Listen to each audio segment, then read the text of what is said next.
Hello and welcome back to the YouTube studio here at the Munich Security Conference. I'm Jack Kelly from TLDR News, and I'm joined by Mirjana Egger, President of the International Committee of the Red Cross. Very nice to have you here. It's great to be here. I wanted to start by discussing your recent trip to the Gaza Strip at the end of last year, and I was wondering whether you'd be able to give us an overview of what you experienced while you were there, what the situation is on the ground, and how you think things have changed since then.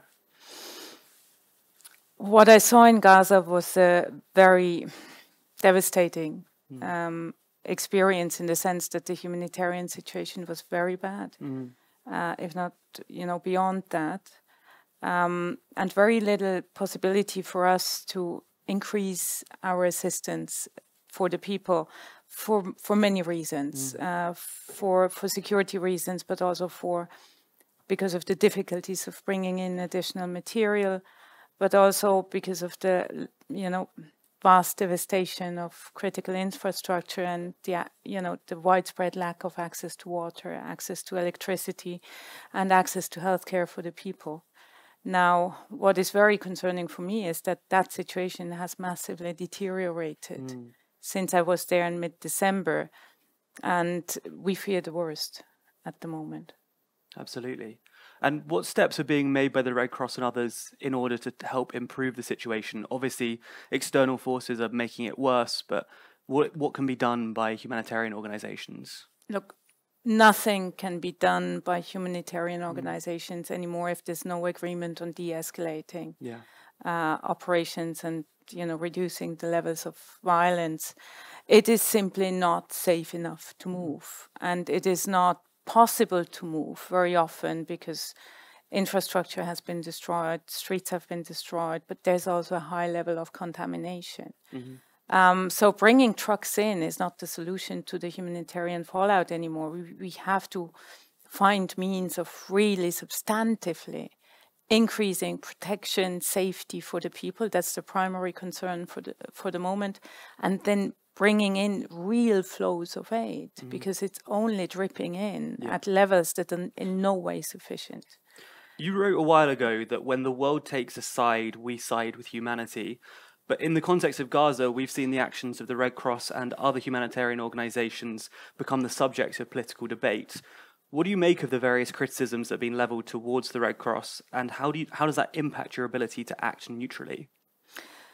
The ICRC is a neutral, independent, and impartial humanitarian actor. We don't differentiate between sides to a conflict because we are mandated to help those who are affected by armed violence, no matter where they sit, no matter who they belong to. We talk to all parties to conflict, be it states or armed groups. We don't differentiate. We want to help.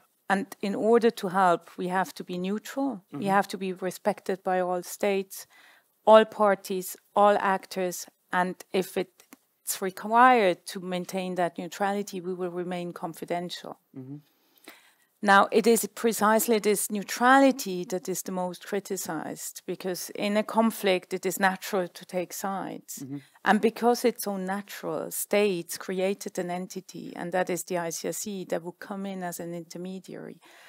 It's important for us to preserve that neutrality, because that's the only reason why we have access to places that are difficult to reach for anybody else, because that trust in the neutrality and the confidentiality in the ICRC is higher normally than you see with many other organizations because of the long-standing tradition.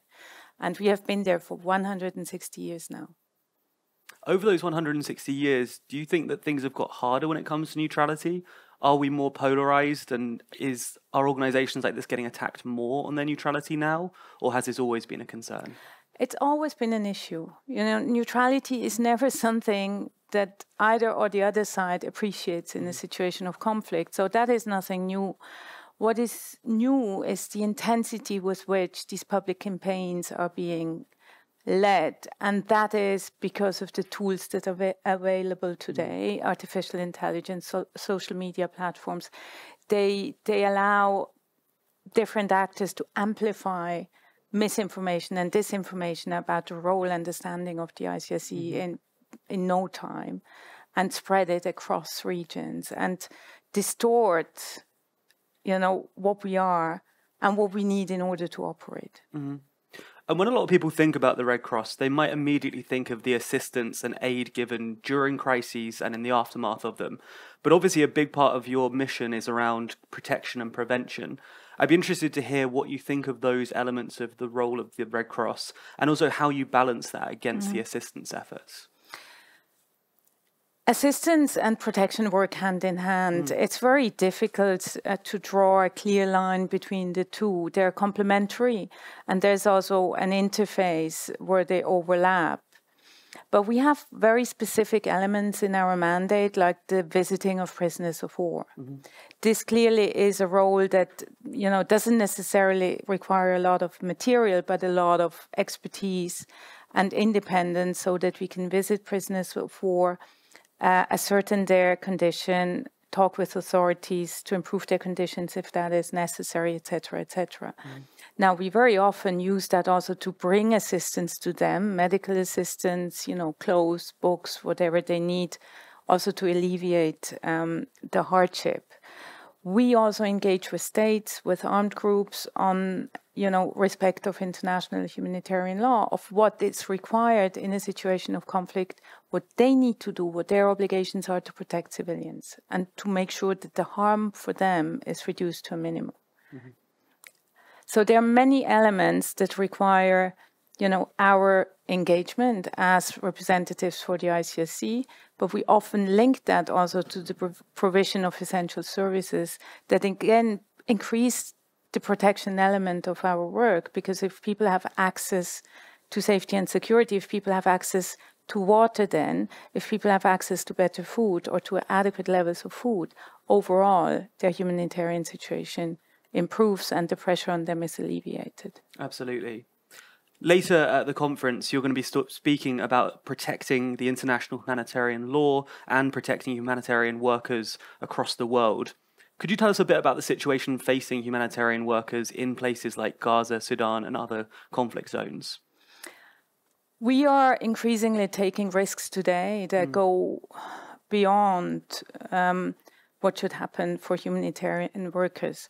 We are increasingly operating in active settings of violence. We have come under fire several times over the last few months. I'm sure you're aware that the loss of humanitarian workers, unarmed, neutral humanitarian workers, has been higher in the past year or since a year than in the entire last decade. We have to do more to protect humanitarian workers. We have to definitely achieve more, safety and security for humanitarian action to happen in a situation of armed violence. And here, the first and foremost responsibility lies with states, but then also the armed groups involved in a certain conflict or in a specific context. And they have to recognize that it is their obligation to let us do our work. They cannot just throw us under the bus and say, we will first conduct our operations and then we will look at providing humanitarian assistance. Are you optimistic that that is progress that we're making? Do you think that there is consensus on improving the situation of humanitarian workers, or is there still a way to go on that? I'm working to influence all those who have power and who have an influence on those who conduct hostilities to improve that situation. And all my colleagues in similar positions are doing the same. We have to stand up and we have to call first and foremost on the parties of the Geneva Conventions, and that means all states, but then all actors involved in armed violence to respect that neutrality of the ICSC, but also the humanitarian space of everybody who comes into a difficult situation with the mere intention to help and nothing else. You mentioned the Geneva Conventions there. This year marks the 75th anniversary of those conventions. Do you think that the international legal framework is still holding up well today, or do you think it needs updating? The international legal framework is perfect as it was created in 1949. we have to uphold the relevance of the Geneva Conventions. And as far as I'm concerned, it is one of the strongest international consensus because it was ratified by all states. The underpinning element of the Geneva Conventions, preserving humanity at all times, in all situations, even if it's very difficult, and preventing the notion of victory at all cost, because you have to protect civilians and reduce harm for them. That notion exists in every society, every religion, every country. I haven't met a state leader who was denying that. And that reminder has to come back to the fore. So I'm calling on states to make the implementation, not only the respect, but the implementation of IHL their political priority in the future. Absolutely. Last year, the Red Cross announced job losses and a new 4-year strategy amid financial difficulties. But obviously, given the global landscape, the pressure on the Red Cross at the moment is immense. So I'm interested, with limited resources, what impact do you think that these financial limitations will have on your organization's ability to act and carry out its mission? We have done the utmost to reduce our operating costs, to increase our agility, and we will continue to do so. We are optimizing our system where we can to make sure that, you know, whatever we can put out and closest to the people in need will be done. So our interest is to maintain our presence in the field where we need to be as long and as much as possible and as much as is required. So we are calling on states to continue funding us. Where possible, to increase funding, but we also need flexible funding. And the sooner we receive the funding in the beginning of the year, the better it is, because the more flexibility we have to respond to different crises. If we are never sure when the money will come, that hampers our ability to also, you know, create more efficiencies within our procurement system and other functions in the house. But there's no way around seeing humanitarian assistance and protection as a bridge between politics and resuming economic normalcy and returning to on a sustainable development path that creates real options for people for their futures.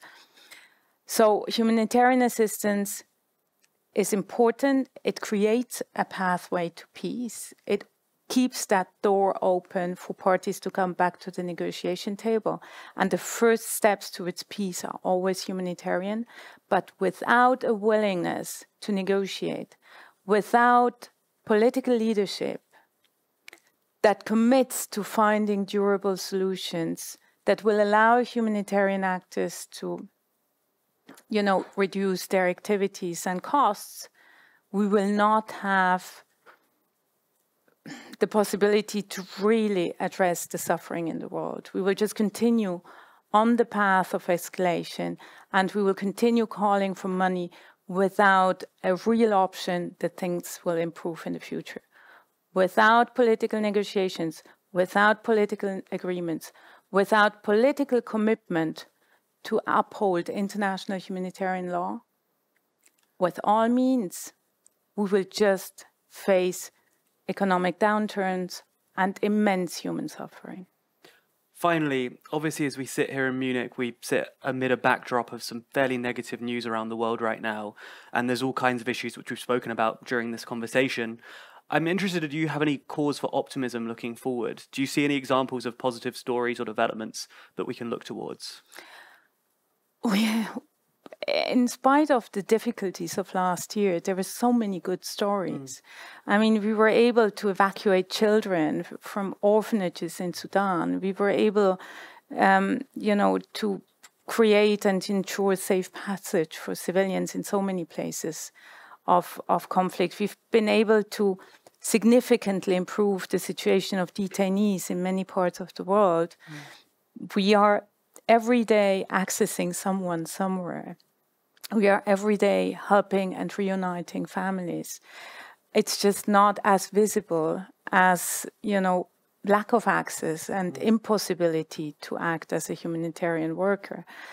But nevertheless, we have to do more. We have to, you know, step up in really requiring everybody to recognize that there are rules in war. It's not a lawless space. Not everything is allowed. And war at all costs creates suffering against which the Geneva Conventions were developed, because they were precisely created to prevent that from happening again. Dehumanizing the other is not what is allowed to happen. So we need the ICRC to continue calling on states to remind themselves of the reasons why they created the Geneva Conventions, and it was on the rubble of the Second World War. Yeah, really powerful, and I think it's hopeful for the future that we can continue progressing towards that. Thank you so much for your time. Thank you for all of your efforts and all of your organization for the incredible work you do. Thank you. Thanks.